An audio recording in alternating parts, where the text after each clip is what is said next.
Wake Up News, Milwaukee's most trusted morning news show.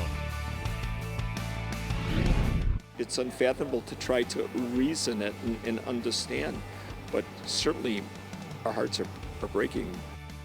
And this morning, the heartbreak deepening. The death toll from the Waukesha Christmas parade tragedy rises. How a young boy is being remembered. Plus, the man behind the wheel, now behind bars, arrested shortly after the crime. And it was all caught on porch camera. His time in the hot seat in court. A very windy day today. It'll warm us up before it cools us down. Fox 6 Wake Up at 6 starts right now. With stories that matter to you, this is Fox 6 Wake Up News. All right, with the wind, it's still a little chilly out here, but it's a much better morning than a lot recently. Let's start off with a look at our live camera here and our current conditions coming in at 39 with a steady south-southwest wind at 17 miles an hour. It's a breezy morning, so it makes that 39 feel closer to 30. Now, the wind is going to continue at about 10, 20 miles per hour sustained and getting a little stronger as we go into the afternoon. Wind gusts have already been up around 20, pushing 30 miles per hour, and they'll be more like 30, 40 miles an hour later on today. Now, it's going to stay cloudy, but with that south and southwest wind, we warm up efficiently. Should climb well up into the 50s today, a good 8, 10 degrees above the average. But the cold front that trails knocks those numbers down in a big way. Our cold turkey day next. I wish to notify the court, sadly, that today we learned of another death of a child related to this case. And that's where we begin this morning. We've learned that a 6th victim in the Waukesha parade tragedy has passed. According to a GoFundMe page, 8-year-old Jackson Sparks died on Tuesday afternoon at Children's Wisconsin. We have team coverage this morning of this tragedy. Suzanne with more on the man accused for Sparks' death. His first court appearance happening yesterday. But first, let's go live to Amelia Jones. She's live to tell us more about this little boy, his life taken far too soon. After fighting for his life for 3 days, that GoFundMe page created by the Sparks family confirms 8-year-old Jackson Sparks died from his injuries Tuesday at Children's Hospital.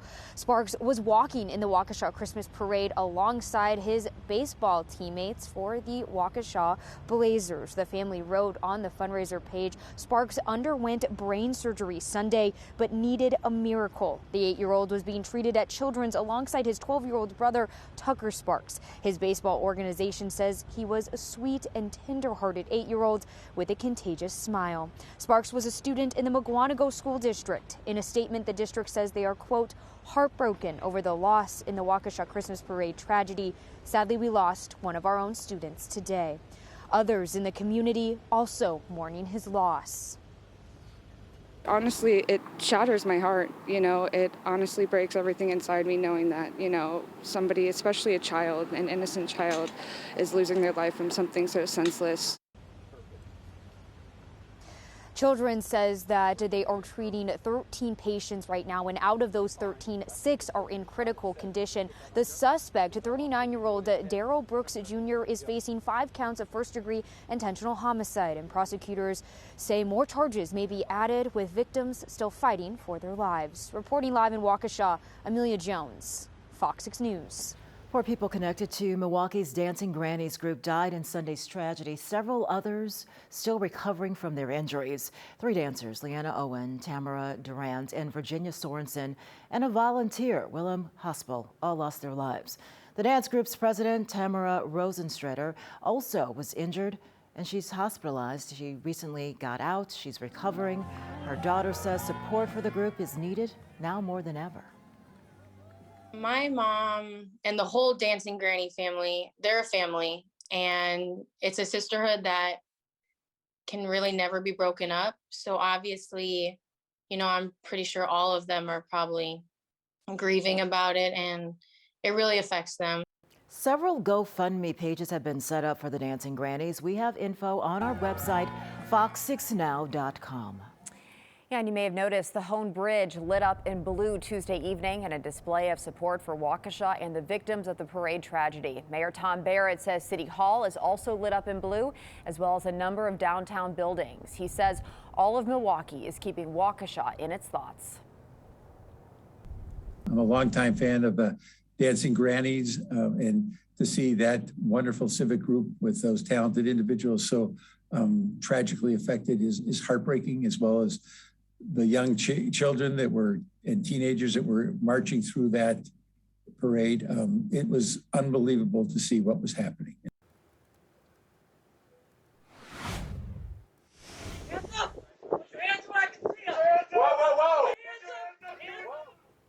And you are taking a look at doorbell camera showing the moments 39-year-old Darrell Brooks was arrested by police. Police say he was behind the wheel when he terrorized Waukesha Sunday. And prosecutors are saying that those killings were intentional. Suzanne is in the newsroom with more on Brooks' initial appearance in court. Ladies, for the first time, the man accused of blowing through the barricades, running over scores of people during Waukesha's Christmas parade appears in court. 39-year-old Darrell Brooks, you can see him here, charged with 5 counts of first-degree intentional homicide. A 6th charge for the death of 8-year-old Jackson Sparks is expected in the coming days. Brooks stands accused of injuring more than 60 people and could also face charges in connection to those people as well. Prosecutors say as Brooks entered the parade route on Sunday, an officer tried to stop him. The nature of this offense is shocking. Actually, the detail I was not expecting here today, that two detectives, not lay people, detectives, not only tried to stop this, but rendered an opinion that this was an intentional act. You're presumed innocent, sir, but that's what the allegations are. And I've not seen anything like this in my very long career. The court commissioner went on to set cash bail in the amount of $5 million. Brooks will appear back in court for his preliminary hearing, and that is set for January. Kim. Suzanne, thanks. Many communities in the area are now weighing whether to go on with their holiday parades. Whitefish Bay canceling its holiday stroll parade. It was to happen Friday. The village will postpone its tree lighting ceremony and other events until next month.